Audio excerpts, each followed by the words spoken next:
Welcome to Sober Sunrise, a podcast bringing you AA speaker meetings with stories of experience, strength, and hope from around the world.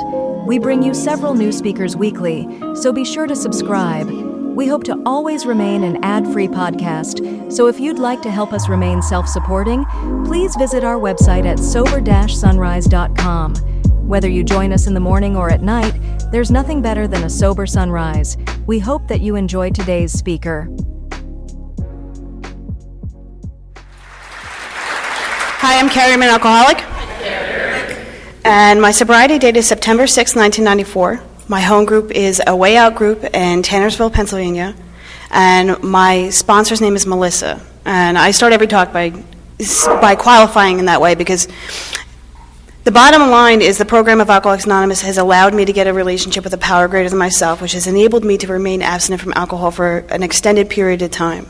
But it was those three things, putting down the drink, seeking a solution, and asking somebody for help that allowed me to start on this wonderful journey. I mean, where else in the world do you get to? I mean, when I do a conference, when I'm asked to speak, one of the things that I really like to do is sit in the back of the room and talk to people. I like to find out what kind of recovery. What do you guys do here? Like, what is AA like here? What are your experiences, and what would you change? What do you love about it? And I have to tell you, I do this enough, and I haven't felt as at home and as welcomed as I have here. I feel like I have friends. I've met people from Ohio that and I'm like, I love these people.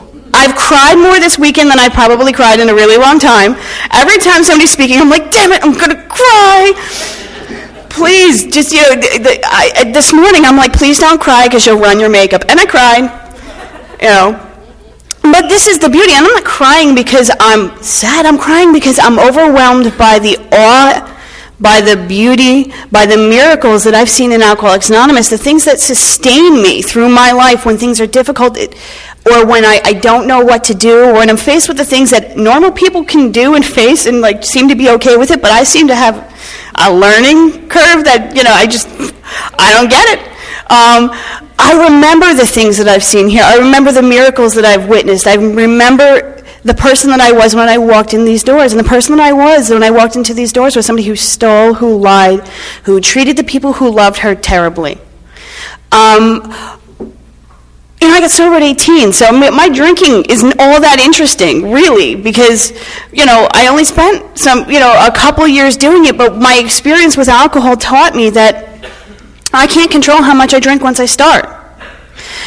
My experience with alcohol showed me that I think abnormally when it comes to alcohol.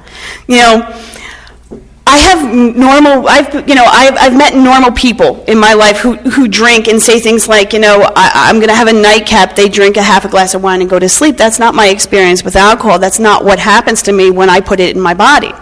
I can remember sitting in health class. We had health class, and it's like sex ed and drug ed and whatever. This is marijuana. It's like, don't do cocaine, don't drink. And I'm like, I just did all that in the parking lot before I even got here. No, I'm kidding. But but I remember sitting in the class, and they're like, alcohol is a central nervous system depressant. I'm like, no, it's not. I'm not at all depressed when I drink. But so the thing is my body is different than the average person, and I didn't know that until I came here and somebody explained to me the nature of alcoholism and what it meant to be an alcoholic. I didn't know that I thought differently than other people. I didn't know, we all hear those sayings, like don't take the first drink and blah blah blah, and I've heard that. Alcoholics Anonymous. I'm a product. I'm 34 years old. I can remember watching 90210 and Dylan went to AA. And I remember being like, that's interesting, Dylan's in AA. So Alcoholics Anonymous has been something that's just been a part of, my collective consciousness my entire life. I've never not known about rehabs. I can remember watching MTV at 3 o'clock in the morning and seeing, do you have a problem with alcohol? Are you lonely and depressed? Why don't you call my rehab? So the recovery message has been something that I've known about my entire life. I've had family members, cousins, people who have been in and out and around. My cousin brought me to my first real AA meeting. When I mean real AA meeting, is a meeting when I went in there, and I went there because I wanted to be different on some level. And I didn't know what I wanted to be different. I just know I didn't want to be where I was. And my cousin brought me, and he's sober to this day, and thank God he did. Because I don't know if I could have gone through that door alone. And because he was kind enough to see that I was crazy and take pity on my poor parents and family and say, I chaired this meeting on a Wednesday night, and it happened to be at my parents' church. My parents are very, very religious, and they're wonderful, beautiful people. And, they're very involved in their church. Like, my mother's a Eucharistic minister, my dad's an usher. I was raised Catholic, and, a good old Irish family. I'm half Irish, half Polish, so I was raised really Catholic. So, he's chairing this meeting at my parents' church, and I'm like, this is where I went to CCD, this is where I get drugged. Where I would be out on a Saturday night, doing what I was doing. My mom, I'd crawl home, and my mom would be like, you need to go to church. And I'm like, no. And she'd drag me kicking and screaming to this church, and, I'd sit there sullen and be like, I'm not praying. And by the end of the Mass, I was like, okay, that wasn't so bad. No, whatever. But so he drugged me to this meeting in my parents' church, and I was like slinking down the back door. But I'm like, well, I'm with my cousin, so I can I think I can sneak in. He goes here, and and he's part of the family, and they attend. So I think I can go there. And I sat in the meeting, and I didn't get sober that day. I didn't get sober for a couple of years, actually 2. But I found out that Alcoholics Anonymous wasn't a scary place, and I found out that there were really, really beautiful people here. And I saw that there was something different about what you guys did. I saw that there was something different about how you looked than how I felt. I've always felt like there was something less than about me. I've always felt like, I'm sure you've, how many times have you said, raise your hand if you said, I felt different and I don't know why. That's just the alcoholic mission statement. I'm weird. I don't work and play well with others. Communication is an issue for me. Relationships, these are things that we don't do well. I don't do well when I have to interact with anybody other than what's in my head. When I have to actually talk to you guys and interact and have a conversation and listen, follow the train of the conversation and think about what's the appropriate response. Those are things that I have to actually take a second and go, I'm supposed to say something now. What? Okay, wait. Okay. That's terrible. Right? This is the way that I live my life. I didn't have any of those skills. I just didn't. And I can remember being in kindergarten or first grade and just being afraid of everything. I was one of those people long before I picked up a drink, long before alcoholism was even a word in my vocabulary. I had a Cabbage Patch doll. You guys remember Cabbage Patch dolls? Her name was Cindy Lou. She was my prized possession, and I loved her more than I loved anything else on the face of the earth. And I must have been I was in 3rd grade. And I grew up in New Jersey, which is really just a toxic waste dump. And it's very polluted. And I remember that there was a house around, a couple blocks from where we lived. There was a watch factory, and they had mercury. And they make sure they used to put it in paint in order to make your watch illuminate. And apparently they had dumped a bunch of this stuff and some toxic waste, on this land, built some houses, and people were getting cancer and stuff. And I'm in 3rd grade, and I hear about this, and I'm like, there's toxic waste 3 blocks from my house. I play in that park. The world is a scary place. And I can remember sitting in my bed at night with my Cindy Lou, and thinking, what if toxic waste blows into my backyard and I die? What if the house is on fire? How do I get out of the house and make sure I have my Cindy Lou, my Cabbage Patch doll? And I thought these things, the world was just a scary place for me. And I was full of fear. I'm 8 years old and I'm planning escape routes from my parents' 3-bedroom house. You know, it's not like I had really far to go, you know. But I'm like planning an escape route for my Cabbage Patch doll and myself, you know, because I was afraid of everything. And I've heard arguments and discussions of whether or not we're born an alcoholic or we cross a line. I think it's both, actually. I think that there are some people who were born with that thing missing, that God-shaped hole. And that's me. And then I've met people who are like really, really normal, and I don't know, the hole developed, it just, something ripped apart in their soul and they're alcoholics. I don't know. But I've heard people who like were pretty normal and then weren't. And I've sponsored them. Those are the sponsees that I kind of shake my head and be like, I really don't get you, but I'll help you. You know, because they're like the type of people who drink functionally, have jobs and marriages and are successful, get degrees, and then become an alcoholic and lose it all and everything like that. But I'm like, you got that stuff? You functioned? You were able to, like, you know, be remotely successful? I was asked to leave a school for special kids. At a certain point, you know, like my poor parents, they just kept like putting me in, you know, in the hospital, keep going, bringing me to the doctors, and I had been I went to high school, and my brothers and sisters are a bit older than me, and my sisters are listening, so she's going to love this one, my older sister. I had this principal, and he had been my sister's homeroom teacher when I was born. My sister was in high school, and the day that I was born, she came to school and said, I have a baby sister and her name is Kerry. This is the family legend, right? And, you know, so, you know, years later, I wander into this high school, set some fires, get into some fights, do some bad things.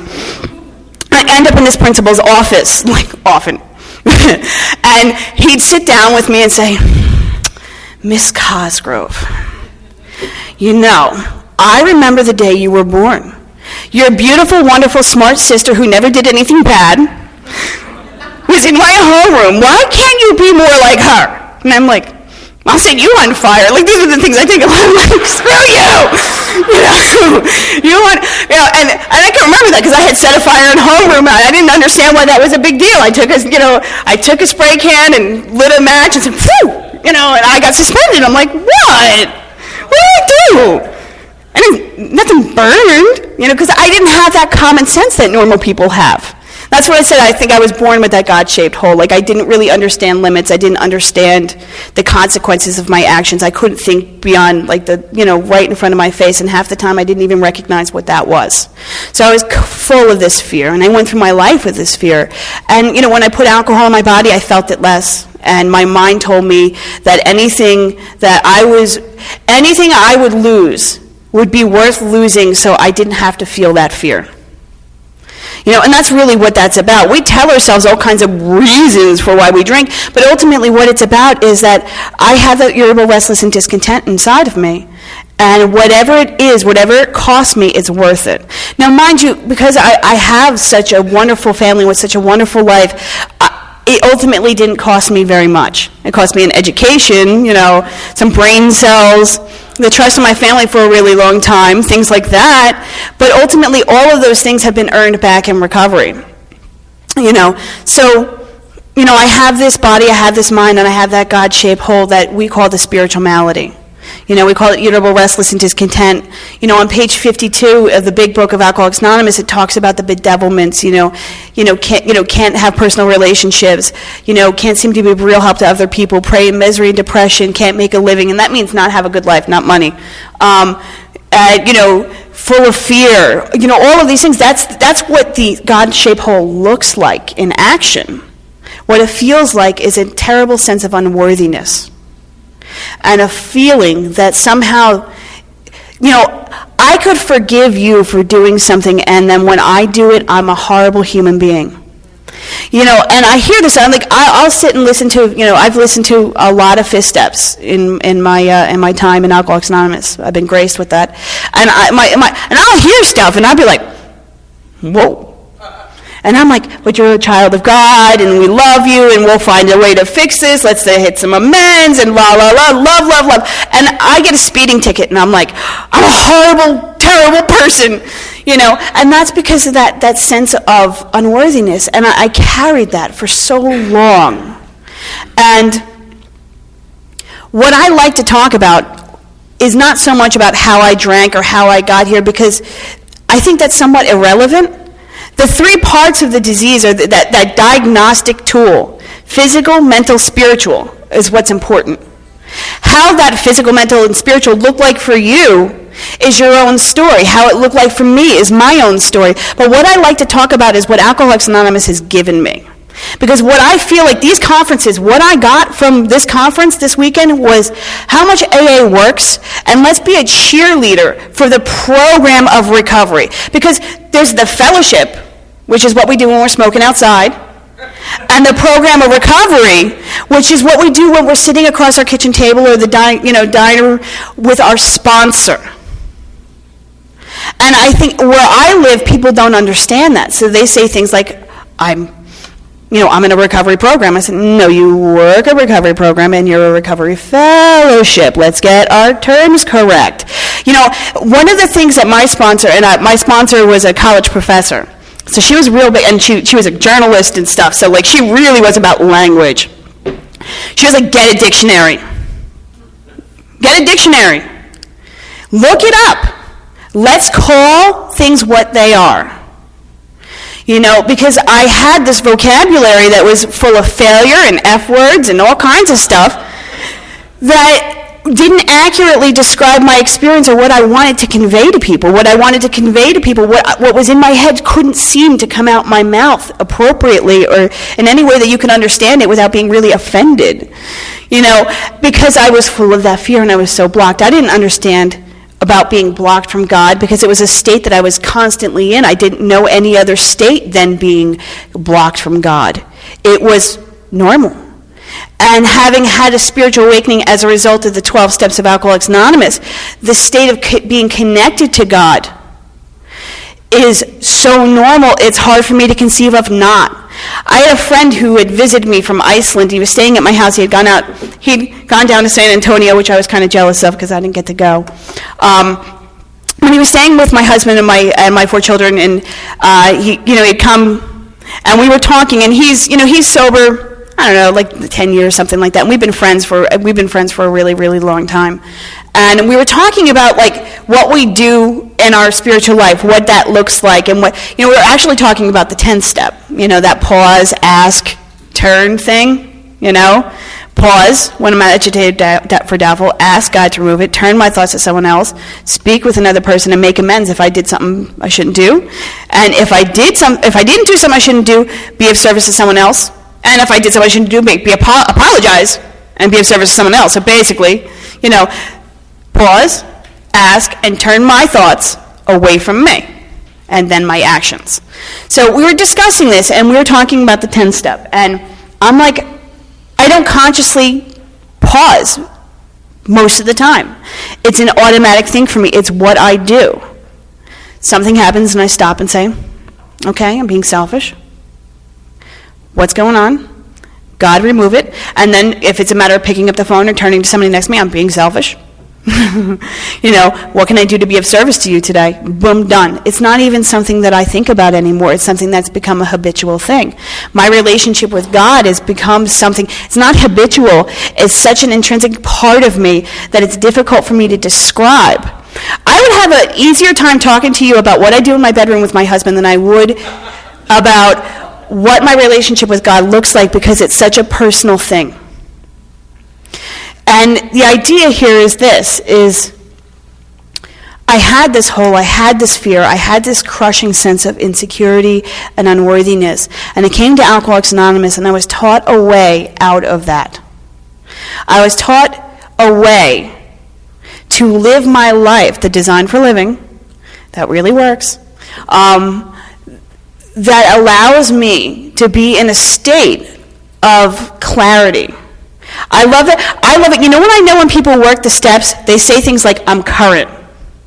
I swear to God, I almost jumped up and down and clapped my hands when I heard that the first time this weekend. Because those are things I don't really hear where I live. Where I live, there's a lot of fellowship recovery, not a lot of program recovery, if you get my drift. And a lot of people say things like, just don't drink. And then somebody says, how? And I said, well, you just don't do it. I'm like, uh-huh. They say things like, let go and let God. Well, how? Well, just let it go. Like the third step is a fishing expedition. I love that I took my will back. I'm like, no. See, here's the thing. We align our will with God by practicing spiritual principles. God doesn't take your will. The program funnels it, channels it, and directs it in an appropriate manner. That's what it does. You don't give it up. I don't say, gee, I'm going to give up my will, so I'm just going to sit here and do nothing. It's not a fishing expedition.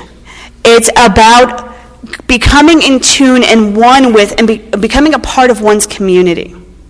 I love that word community because what fear does is it separates me from you. It's that isolation and that feeling of separateness that keeps me from truly being willing to understand or experience what you experience. And I can't truly be of service to God and to others unless I'm willing to put aside my preconceived notions or experiences to try the world on from your perspective for just a few minutes. Because when I sat down and I wrote inventory, what I found out that I was so stuck in looking at things in my perspective, I was unwilling to consider that maybe some of the things that happened to me in my life had nothing to do with me. That whoever was doing whatever they were doing were having their own experience with their God, their world, their fear in themselves. And yes, it affected me, but it wasn't personal. I don't go out in my day and say, I want to hurt people's feelings. I want to make them feel inadequate, less than, and I really want to piss them off. That's not my action plan for the day. My action plan is I want to be a good girl, and I want to do good things, and be happy, and somewhere along the line, I make a decision based on self that puts me in a position to be hurt. Then I do something really bad because you hurt me, and all of a sudden I'm pissed off, and I don't know why, and I'm all upset, and nobody likes me. But the idea here is that, if that's my experience, and I'm not personally out to get people, is it possible that nobody's personally out to get me? And that's what I'm talking about, that community, being willing to be open to another person's experience and being willing to give people the benefit of the doubt. To be willing to allow them to be human. And realize that we're all just fallible children of God. And there's a friend of mine says this, and I love this, and I try really hard not to curse because I have a foul mouth. I am still a 14-year-old trapped in a 34-year-old's body. But there's a statement, and I love it. It's called, I'm an ass, you're an ass. And whenever something happens, and I'm like, gee, that stung, I have to remind myself, I'm an ass, you're an ass. You didn't do anything to me that I haven't done to someone else. On some level, in some degree. Wasn't personal. So it's this community, this thing, this being human and being fallible and having that thing that we come together and we can be stronger together. I'm never better than when I'm sitting with another alcoholic helping them have an experience with God. I am never better. And so I do this thing, I live this life, and I have these experiences because I want that community. I want to feel whole. And the only place I've ever felt whole in my life is here. This is my home. I got a text before I spoke, and I almost cried. And I'm one of those, I'm such a tomboy, it's ridiculous. Putting me in a dress and high heels is like arduous. My husband laughs when I have to pack for conferences because I was taught that we show up and we suit up and we look like we're responsible, respectable members of society when we stand before Alcoholics Anonymous. Which means that ripped jeans and a t-shirt and tattoos everywhere and my hair, like whatever, which way, and a pair of flip-flops doesn't cut it for being up here. So I'm packing for conferences, and I'm like, which dress makes me look a little bit more responsible? What high heels can I actually stand in because I never wear them except for when I'm up here? And he laughs. He just laughs. He just laughs because he knows how crazy I am. But here's the thing, is that I get to do this. I get to share this. So I had this text, before I was coming up here, and this a sponsee of mine texted me, and she's like, "How's it going?" I'm like, "It's going pretty good. I'm having a good time." I said, "How are you?" And she said, "I'm grateful to be sober today. I'm so grateful God put you in my life." No one has ever said that to me until I walked through these doors. No one who interacted with me when I was in my sickness ever was truly grateful for having known me. They loved me because they had to. They tolerated me because it was what they were supposed to do. But being grateful to be in someone, or having somebody be grateful because you exist, purely because you are you, is one of the most beautiful experiences that anybody can have, and we have that here. And it was because Alcoholics Anonymous tolerated me when I was incorrigible. I came in these doors, I had my hair was 9 million different colors, blue hair, green hair, my head was shaved. I didn't wear underwear for the first year. I mean, my home group, this is God's honest truth. My home group in Jersey, where I originally got sober, had a group conscience meeting as to whether or not they should allow me in their meeting anymore because I didn't wear underwear. And someone pulled me, and I wear this hippie skirt and Doc Martens, and my hair sticking up everywhere, and I'd come in the meeting and I'd be like, "Rah," and lie. That was something else I did a lot. It's I watch Days of Our Lives and then come into I call them open disgusting meetings because I'm an intolerant little stink. But open discussion meetings, and I would make stuff up to see if you guys would believe me. And I knew they knew I was a liar. And they didn't kick me out. They didn't say, "You're a sick little ticket, get the hell out of here." What they said is, "Keep coming." And I was like, "Keep coming, I'm not coming back here." And I did, and I did, and I did, and I did, until I was about 2 years sober. And I hadn't worked the steps until I was 2 years sober, because the big book and the 12 steps were not something that people did as a matter of recovery.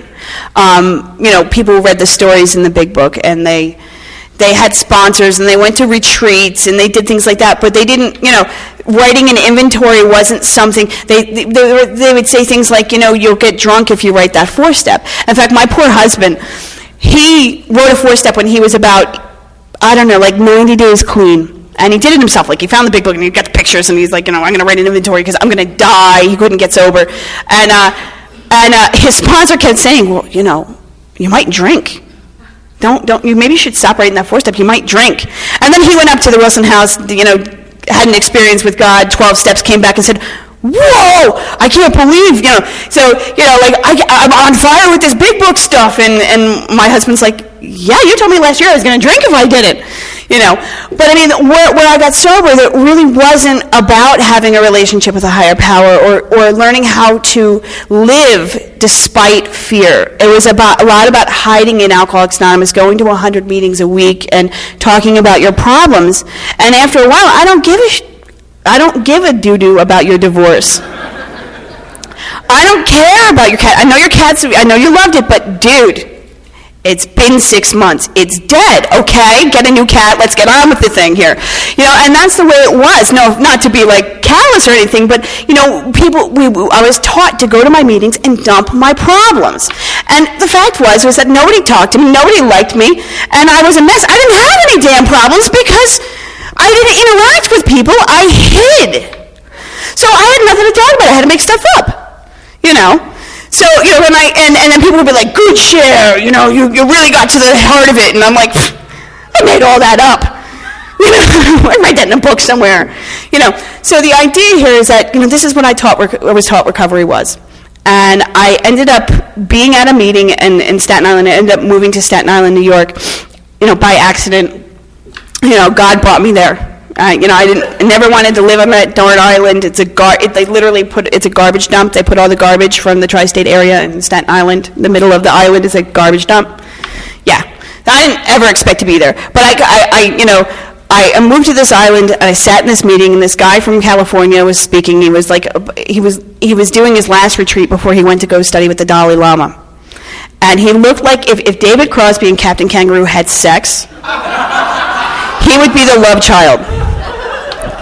Thank God he's dead, because if you never heard me explain him that way, he probably would be really mad. Now he'd think it's funny. So anyway, so he was talking, and he was giving this talk on the 9th step, and he was talking about amends and freedom and how free do you want to be, and I'm like, you're full of crap, dude. And I'm 20 years old, 20 years old, and I'm an angry, scared little girl. I have a baby. I had gotten pregnant when I was about 60 days clean, and I had this daughter that I didn't know how to be a mom to, but I tried really, really hard. And I was miserable. And I was afraid to drink because I knew that I would hurt her. And I loved her more than I loved, like, she was my Cindy Lou, like the escape plans from my house. I loved her more than I loved anything else in the face of the earth. And I knew that if I drank, I would hurt her, and I didn't want to do that. But I couldn't live like I was living because I was afraid of everything. I can remember I went to an open disgusting meeting in Staten Island, and I had to get up and get a cup of coffee. And I can remember having a panic attack because people might see me. Mind you, I sat in the back of the meeting. The coffee was over there. No one was seeing me. They were all looking forward. But I thought you guys had the, eyes in the back of your head. You knew where I was all the time because I was so damn important that everybody was paying attention to every little thing that I was doing. And you thought at me, you telegraphed horrible things to me in your head, and you thought at me and thought, wow, who's that girl? I really hope she doesn't come back here anymore, and oh, her butt's fat, and oh, she's not very pretty, and she's kind of dumb, and who the hell is she? And I thought these things, I heard these things from your brains when I went through my life. So I'm sitting in this meeting, hearing you think at me while you're facing away. And I get up to get this cup of coffee, my hand's shaking, I'm spilling all over myself, and I sit back down, and I'm broken out in sweat, I'm overwhelmed with fear, and I want to die. I want to die. I cannot live anymore feeling the way that I feel, and I don't know any way out of it. God answered my prayers. A couple weeks later, I stumble into this meeting, there's Captain Kangaroo, talking about freedom. And I go up to him, and I'm like, you're full of crap, and I'm not making amends to those people. They hurt me. And he goes, and he starts asking me these questions about, what happens when I drink, how do I think about it? And what I found out now that I've been through the steps is that he qualified me as to whether or not I was an alcoholic. And he asked me all these questions. What happens when you start drinking, and yada, yada, yada. And then all of a sudden, he pulls somebody over and says, you help her. And this guy said, he's this old guy, and he's bald and fat, and I'm like, what are you going to do? You little, he's going to, I'm like, you're going to hit on me or something, because that's the way I looked at everybody. It was, what can I get from you, and what are you going to do to me? It was always a cost-benefit analysis, and I always expected to be screwed over at some point, so I was out for me and to protect me and to make sure that I got what I wanted. So, people helping me, wanting to help me, that wasn't something that I believed was possible, that you would want to help me just for the pure joy of helping me. No, you wanted something from me. So I was pretty sure this guy wanted to sleep with me, because I was so attractive, in my flannel shirts and my baggy pants and my hair in my face and the foul mouth and the anger that wafted off of me and the fact that, I was the most antisocial, angry, disgusting human beings you would probably ever want to meet, and I lied all the time, but he wanted to sleep with that, of course, But he ended up bringing me to a big book meeting at his house that he and his wife had, and I started to go through the steps of Alcoholics Anonymous. And I began to have an experience with God. I found out what it meant to be an alcoholic, that threefold disease. I found out what it meant to be a hopeless alcoholic, meaning that I am hopeless apart from divine help. It means that I am hopeless, not helpless, meaning that there is something that I can do in order to live. But here's the thing, and this is the beautiful thing of Alcoholics Anonymous, is that it doesn't tell me I have a choice as to whether or not I pick up a drink. It says that I can die an alcoholic death or live on a spiritual basis. So the choice that I make is not whether or not I don't choose not to drink today. I choose to live today. I choose to live on a spiritual basis. And that's something that today has become not even a choice anymore. That's the beauty of that choice. I made that choice. I didn't know I was choosing to live on a spiritual basis. I just wanted to be not in pain anymore, and I followed this person around, and I began to have an experience. Today, the choice to live on a spiritual basis isn't even a choice that I consciously make anymore. I mean, there are times when there's difficulties and I have to call my sponsor, all right, what's the right thing to do here? But what I'm saying is that my life has evolved into something that living on a spiritual basis is the inevitable conclusion. My husband's sober in Alcoholics Anonymous. He has the same clean date as I do. My children know about Alcoholics Anonymous. We have a house meeting in our house. We practice these principles in all our affairs. I have sponsees out the wazoo, commitments out of the wazoo. If I wanted to run screaming from here, I really couldn't. I have enough tethers to hold me to Alcoholics Anonymous that I'm held here against my will sometimes. But that's the beauty of living on a spiritual basis, is that spiritual basis takes you over. It talks about it in the big book. It says that the relationship that we have with our Creator, that spiritual experience, will become the center of our lives. And my life is such that experience, that connection to God is the hub of the wheel that all the things that I have and all the things that I do come from. And I love those things. So that experience, that relationship with God is absolutely necessary to be and have what I have. I'm a hedonistic person. I like to feel good. Doing this, being here, sharing this, having this as experience, living my life the way that I do, experiencing God the way that I do, feels wonderful. Better than I've ever felt in my life. And now I'm making a comparison, and I explain this to my sponsees all the time. Let's face it, sex is a great equalizer. Most of us have had it. Gay, straight, whatever it is, we've had an experience with it. We kind of understand it. It's a human nature sort of thing. And I explain a spiritual awakening as being something like an orgasm. You don't know. It's like the idea is that you don't know what you're missing until you've had it. It changes you. You're never the same. That's what a spiritual awakening is. And that's what I want. That's what I chase. And so I talked about being struck and paralyzed by fear. And coming up here and talking to you guys, up here is not my favorite thing to do. My favorite thing is to be in the back and do my thing and rub it shoulder to shoulder, yada, yada, yada. I don't necessarily like speaking. It's not something that I enjoy. Not because I don't like you all, but because I'm a self-centered, alcoholic, insecure, and I'm like, my butt's too big, and what if I say the wrong thing? What if the F-bomb flies out of my mouth? Things like that. But I have been given tools in this program to be able to do the things that I know that I need to do, even if it's something that I'm afraid to do.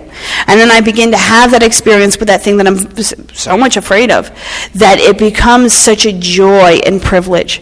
And I was talking to somebody at my home group a couple days ago, and she was talking about how she resents that, after being sober for 19 years, that she still has to go to meetings. And I'm like, I get to go to meetings. I get to have a relationship with a higher power. I get to sponsor. This is a privilege. I am somebody who nobody wanted to be around. They tried to kick me out of Alcoholics Anonymous. Thank God it failed, but dude, AA was kind of like, you're a little too much for me, man. You're a little annoying. I was somebody that was a spiritual drain to the people in my life. I was a deficit, not an asset. And Alcoholics Anonymous has allowed me to become an asset to my community, to my family, to my friends, to the world in general. And I get to be those things. I get to have that. And I'm grateful for the people who have said the things to me that have made me so angry that I wanted to kick them in the shins. Because there were things that challenged me and challenged my point of view, my perspective, that allowed me to be flexible with the things that I thought that I knew. When I was about 10 years sober, I was in a bit of a spiritual bind. My ego had written a check that my spirit couldn't cash. I was, speaking all over, I'm flitting from, going to different countries and different things and sponsoring workshops and this, that, and the other thing. And I had like 15 sponsees. I didn't even know half their names half the time. I'm like, sponsee 1, sponsee 2, sponsee 3, you call, and this, they call. I knew by the time of the day when they called that who it was, And I have 4 kids. At the time I had 2, and I was married and in school, and and I had all this stuff going on, and there was all this payout and nothing coming into my spirit that I had Big Book talks about putting it on a service plane. I was so attached to being important in Alcoholics Anonymous, I forgot that being in Alcoholics Anonymous is what's important. And the way that my sponsor put it, he says that I was a big shot. I was a big shot in a program full of nobodies, meaning that I thought I was important. And I was, because again, where I grew up in Alcoholics Anonymous, there were not a lot of Big Book thumpers. There were not a lot of people who worked this. We call ourselves Big Book thumpers. Not a lot of people who worked the steps, and there were not women who did this. I had to go to the men and say, please help me, because there were not women who did this. Now there are, but because the handful of women who begged and, in the parking lot saying, what were those inventory sheets that you have? What was that tape you got? Who's that? That guy and this guy? Okay, just give me that information. I'll take it home. It was like a drug transaction in the parking lot because the women weren't working the steps. They weren't. And the men were getting it, and I was jealous. I was pissed. I was like, that's not fair. I want a penis so I can go into that. That guy can be my sponsor because I'm dying. I'm dying in Alcoholics Anonymous because the women are too busy getting their nails done rather than putting their hand out to the newcomer and telling me how to get sober. So I was dying. So I had to go up to my husband. Thank God my husband was sober, because I had to go up to his sponsors and say, help me, please, I'm dying. So I got this experience, and all these other women came up to me and said, help me, please, I'm dying. So I had proteges and groupies, and I was important, and everyone knew me. I'd walk into a meeting and I'd be like, hey, Kerry! And people would be like, that's your sponsor? Oh my God, does she, what'd she do? What's she like? And so at 10 years sober, my ego had written a check that my spirit couldn't cash. And I went through this process with the steps where I stopped sharing, and I stopped speaking, I stopped doing all of those things that fed the ego, got quiet and went back to God. I went back to the basics and cleared the decks. And I spent a year where I didn't take on any new sponsees. I finished the ones that I was with. I stopped sharing in meetings. I started listening and getting quiet again. And it was a true rebirth. It was a true rebirth for me. But it took a friend of mine saying to me, your ego wrote a check your spirit couldn't cash, and you're spiritually sick and you're dying. I know you want to help all these women, but what do you have to offer if you have nothing to offer? Look at you. You're dying. I see it inside of you. And I burst down in tears. I was just amazed that somebody cared enough about me to tell me what they saw going on. Because here's the thing, and I'm guilty of this myself. We're scared of old-timers. Not that I was an old-timer at the time, but I was important in the Big Book community of Alcoholics Anonymous in New Jersey. So people didn't want to tell me, hey, your slip's showing. By the way, you might want to write an inventory on that. People were in such awe that they forgot that I had clay feet. And I was dying, and he cared enough to do that. And it pissed me off. I didn't talk to him for a couple months. And then I said, all right, come on, let's go. Let's do this work. I want to be free. So fear has this way of creeping up inside of us. It has a way of changing. First, I talked about fear as being, you're looking at me, that kind of Kerry moment where they're all going to laugh at you. They're all going to laugh at you, right? Stephen King, Kerry? Okay, anyway, lost. Gone, it's over, it's done. I talk about that, and then we talked about when you start getting somewhere. Listen to that, getting somewhere. Like there's ambition when it comes to God. God tells me where to go, and I do it. But when you start getting things and getting attached to those things in recovery, because they're things that we love, things that we have, things that we like, and those very things are the noose around our neck. Because I was so attached to them, I made them more important than the spiritual experience that I was having. So I made the external more important. And that's a trap that many of us fall into once we get okay and we stop being afraid of dying and drinking and all that stuff. And then all that petty little thing, all those petty things that used to roll off your back when you were new and just didn't want to drink that day, just didn't want to die that day, and please God, don't let me drink and die. You know, when you're 10 years sober, you're like, I can't believe that woman looked at me that way. And how dare they ding my car in the parking lot? I got sober, I walked. I didn't have a car until I was 24 years old. I didn't get a license until I was 23. I couldn't afford car insurance until I was 23 years old. I was sober 5 years before I had any kind of vehicle. People picked my butt up and I walked. And now I'm mad because somebody dinged my car? It's my car. Mine. Mine is the worst word in the vocabulary for human beings. Mine. It's mine. It's my sobriety. No. It's God's sobriety. He gifted it to me. He lent my life to me. He lent my children to me. He lent my husband to me. They are His. I get to benefit from my association with those things, but ultimately, they have nothing to do with me. The fact that I'm standing here today has nothing to do with me. It has to do with the grace of God coming into my life and changing me. I did nothing but accept that. All I had to do was sit still and do what I was told. But then when I'm 10 years sober or 15 years sober, I'm going to take ownership of something that was lent to me by a power greater than myself? No. And so that fear has a way of coming in and changing, and ego and pride and attachment. And what I like to do and what I love about Alcoholics Anonymous is that it doesn't allow me to stay in that state. It allows me to transcend all of those things, to be free.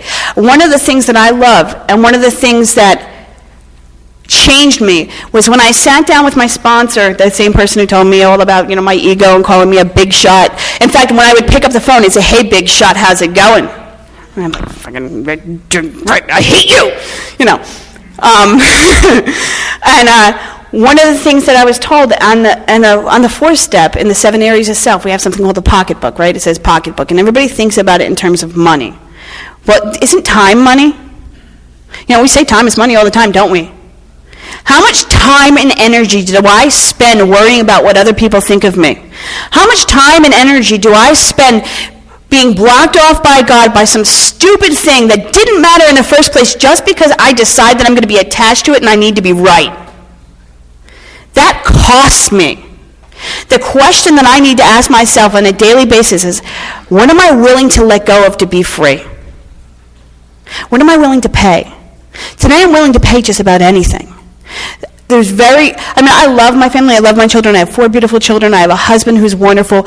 My life is fantastic. It's completely insane, but absolutely fantastic, and I wouldn't change not one thing about it.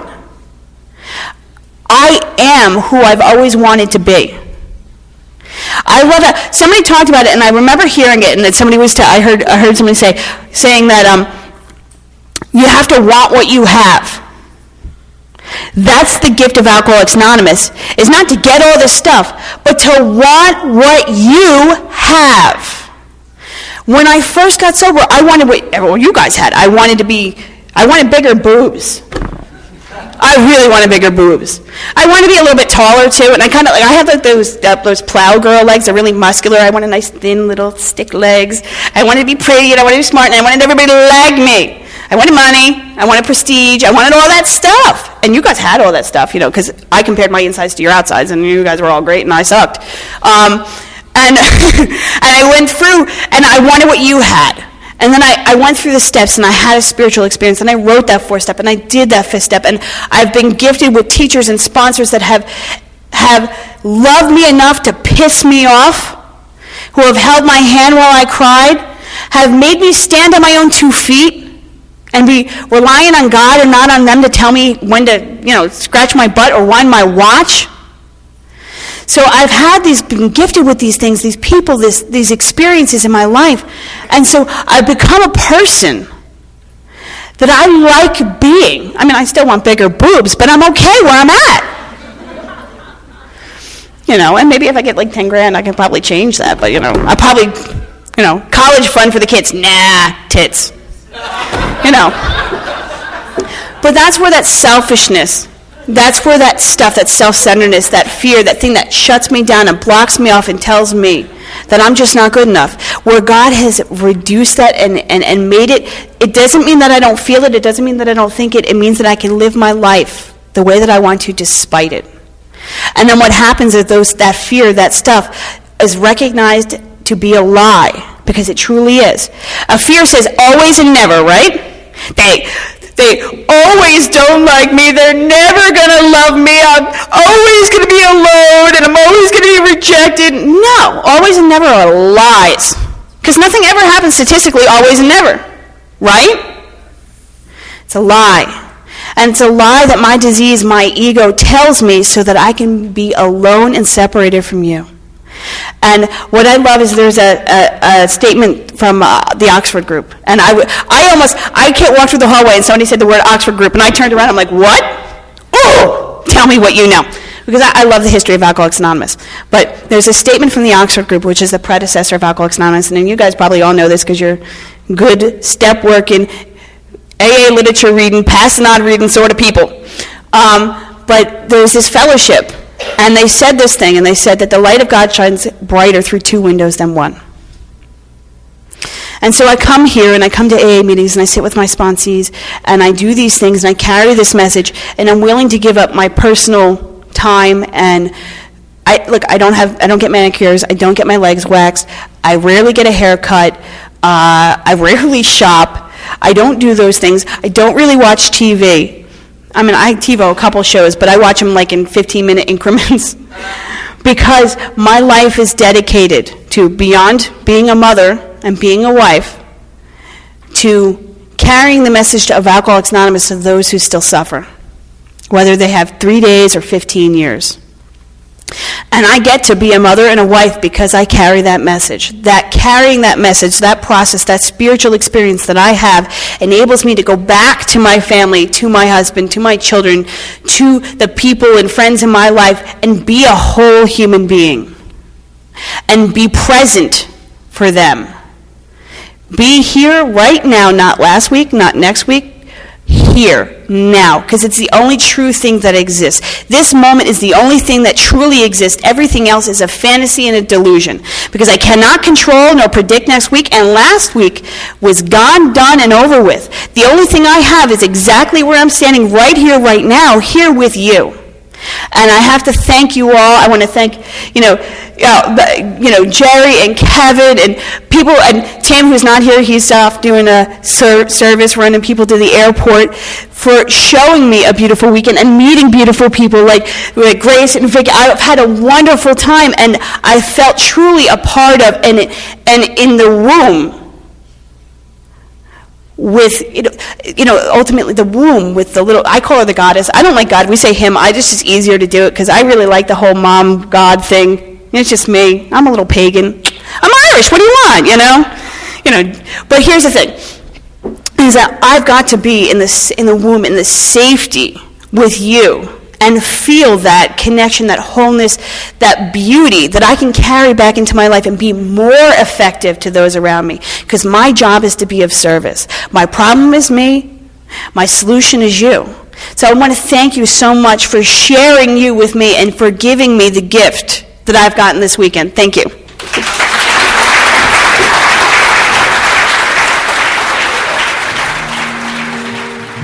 Thank you for listening to Sober Sunrise. If you enjoyed today's episode, please give it a thumbs up as it will help share the message. Until next time, have a great day.